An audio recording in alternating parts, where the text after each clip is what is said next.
شفیع جان نے جب سے منصب سنبھالا ہے ہم اس شخص کی برائی اچھائی اونچ نیچ میں اس کے ساتھ کھڑے ہوئے۔ شفیع جان نے عمران خان اور اس کی فیملی کی بجائے خود کو ان کے دشمن شیر افضل مروت کے ساتھ نہ صرف کھڑا کیا بلکہ یہ کہا کہ شیر افضل مروت ہم سے ناراض ہے، ہم انہیں منا لیں گے۔ شیر افضل مروت نے کل عمران خان کی بہنوں اور بشرا بی بی کے خلاف غلیظ اور گھٹیا زبان استعمال کی۔ شفیع جان نے جو آج حرکت کی اس کی وضاحت درکار ہے۔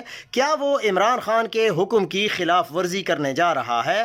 کیا وہ سمجھتا ہے عمران خان کے خاندان کو جو گالی مروت نے دی وہ سب جائز ہے؟ کیا وہ سمجھتا ہے کہ عمران خان نے مروت کو پارٹی سے غلط نکالا؟ عمران خان کے بارے میں حالیہ دنوں میں مروت نے جو زبان درازی کی ہے کیا وہ قابل قبول ہے؟ شفیع جان نے سخت مایوس کیا ہے۔ شفیع جان کی آج کی حرکت قابل مذمت اور قابل افسوس بھی ہے۔